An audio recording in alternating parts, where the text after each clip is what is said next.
오늘 우리가 묵상할 민수기 20장부터 그리고 그 이후에 25장까지는 이스라엘 백성들이 광야 생활한 후에 다시 가데스에 재집결하게 됩니다.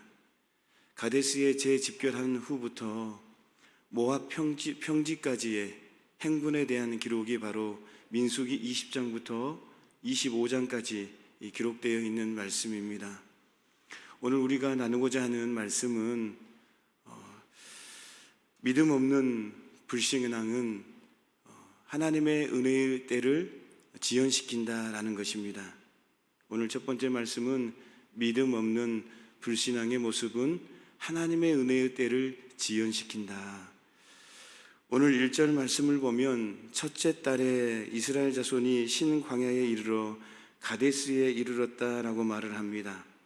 여기서 이 말씀에서 첫째 달이라고 하는 것은 출애굽 40년째 되는 해의 1월, 히브리 종교력으로 아빌월, 1월이라고 하는데요. 태양력, 우리가 쓰는 태양력으로는 3월, 4월, 봄철을 가리킵니다. 가데스는 민수기 13장, 14장을 보면 약 38년 전 출애굽 1세대가 반역 사건을 일으켰던 곳으로 가나안 경계 지점에 위치한 지역입니다. 여러분 생각나시죠? 민수기 13장 14장에 있는 내용들, 이스라엘 백성들이 모세와 아론에게 원망을 하지 않습니까? 가나안 정탐꾼들이 가데스에 도착한 후에 가나안에 들어가서 알아보라고 정탐을 보내잖아요. 그런데 다녀와서 부정적인 얘기를 하니까 이스라엘 백성들이 모세와 아론에게 원망하고 불평하고 우리를 죽게 하느냐, 그런 내용이 민수기 13장 그리고 14장에 보면 여호수아와 갈렙을 돌로 쳐서 죽이려고 합니다. 그런 내용이 바로 13장 14장. 그리고 그 원망과 불편으로 인해서 다시 38년이 지난 후에 가데스 지역에 다시 모이게 된, 재집결하게 된 그런 부분입니다. 이스라엘 백성들은 처음 가데스에 도착한 지 약 38년 만에야 다시금 가나안 정복을 위해 모이게 된 것입니다. 가데스 반역 사건만 없었더라면 이미 가나안 땅에 들어가서 정착하였을 것입니다. 하지만 가나안 정복을 목전에 두고도 믿음 없는 불신앙적 모습으로 말미암아 가나안 정복을 38년이나 미루어진 채 멀고 먼 길을 돌고 돌아서 이제야 다시금 가나안의 진입로에 들어선 것입니다. 그만큼 하나님의 은혜의 때가 늦어진 것입니다. 이처럼 불신앙적, 믿음 없는, 하나님을 신뢰하지 않고 하나님을 믿지 않고 하나님을 의지하지 않는 불신앙적 모습은 하나님의 은혜의 때를 지연시킨다라는 것입니다. 성도 여러분, 하나님은 우리가 하나님 앞에서 불신앙을 버리고 하나님과 온전한 관계를 갖기까지 우리를 위해 예비하신 은혜의 때를 늦추신다라는 사실입니다. 그러기에 불신앙은 자기에게 손해만 끼치게 되는 나쁜 신앙의 모습인 것입니다.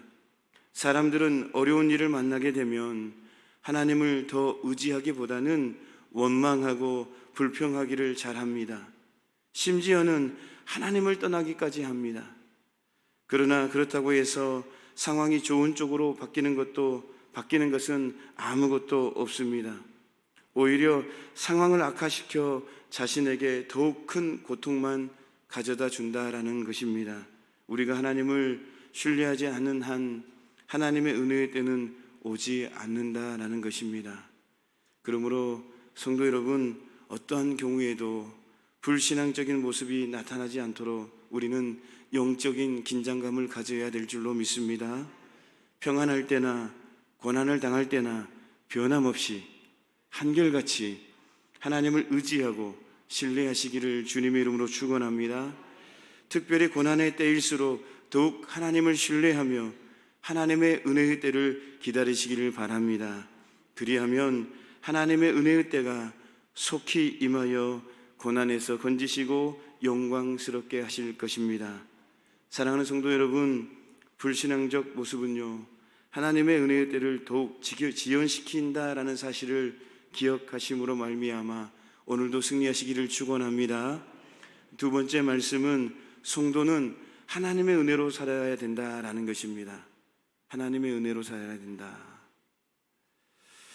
2절 말씀을 보면 회중이 물이 없으므로 모세와 아론에게로 비방하려고 모여듭니다. 38년 전에 있었던 민수기 14장에 있었던 그 원망과 불평이 다시 또 가데스의 원이 또 불평이 생긴 거예요. 여러분, 인간은 한계가 있습니다. 완벽하지가 않아요. 금방 은혜 받고도 다시 뒤돌아서면 또 불평하고, 그런 모습이 바로 인간 아닙니까? 우리 사람 아닙니까? 우리 성도의 모습인 거예요. 그런 부분을 생각해 보면서 다시 말씀을 보면 5절 말씀을 보면 이스라엘 백성들은 지금 자신들이 있는 곳은 파종할 것이 없고 무화과도 없고 포도나무도 없고 송류도 없고 마실 물도 없다라고 말을 합니다. 이 말씀에서 이스라엘 백성들이 40년 동안 생활하였던 광야의 형편을 짐작할 수가 있습니다. 한마디로 이스라엘이 40년간 생활하였던 광야는 사람이 살 곳이 못 되었다라는 것입니다.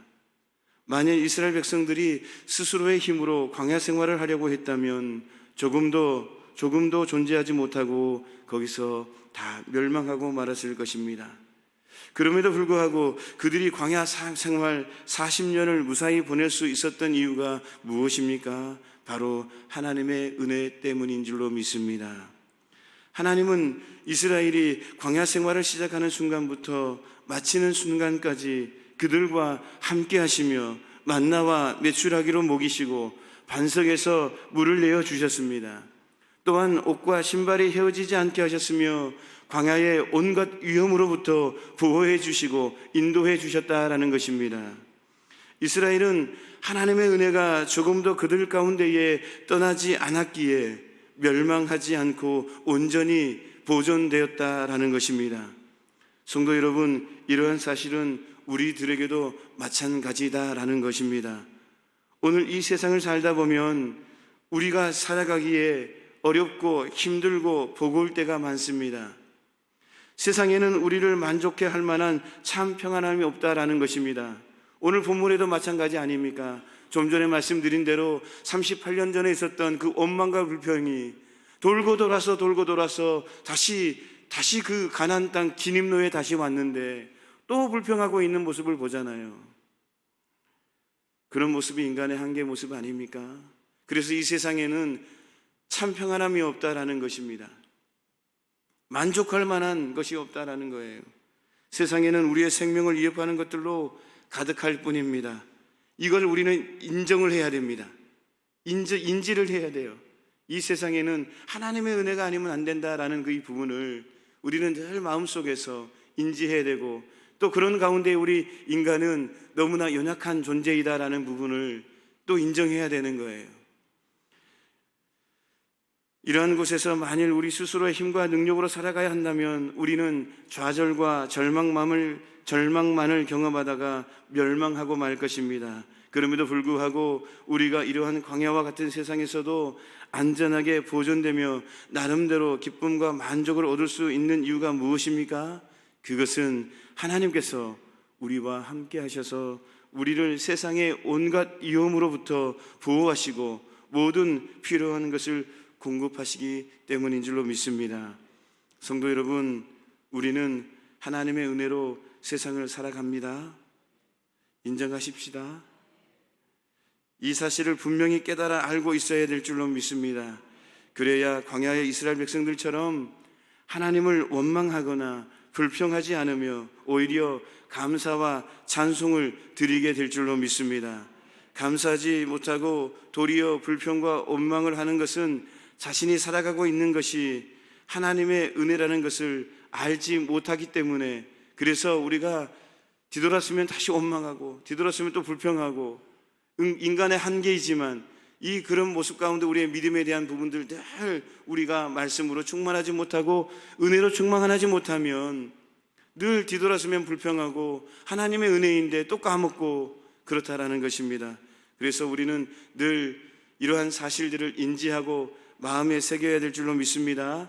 사랑하고 존경하는 성도 여러분, 하나님의 은혜가 우리를 살게 하신다라는 사실을 마음에 담아 오늘도 구원자 되신 예수님과 동행하며 누리며 살아가는 저와 여러분 모두가 되시기를 주님의 이름으로 축원합니다. 말씀을 마무리합니다. 믿음 없는 불신앙적 모습은 하나님의 은혜의 때를 지연시킨다라는 사실.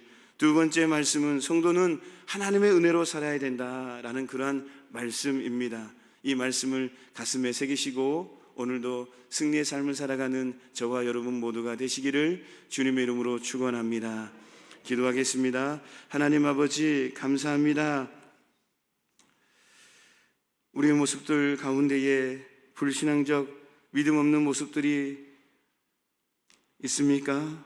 아버지 하나님, 그리할 때마다 늘 인지하고 다시금 주님 앞에서 기도하며 다시 회복하며 또 나아가는 우리의 모습이 될 수 있도록 은혜를 다리워 주옵소서. 모든 부분들이 하나님의 은혜라는 것, 주님의 은혜로 살아간다라는 것 다시 한번 말씀을 통해서 다짐해 봅니다. 아버지 하나님, 오늘 이 말씀을 붙잡고 오늘도 승리의 삶을 살아가는 우리의 모습이 되게 하여 주옵소서. 특별히 하나님의 은혜로 또 우리 성도님들의 우리 합심해서 기도하는 그러한 모습으로 또 우리 담임 목사님 강건함을 회복할 수 있도록 인도해 주시니 참으로 감사합니다. 빠른 회복을 주시니 감사합니다. 더 빠른 속도로 하나님 역사가 이루어질 수 있도록 은혜를 나리워 주옵소서. 성령 하나님 역사하여 주실 줄 믿습니다. 인도하여 주옵소서. 예수님의 이름으로 기도하옵나이다. 아멘.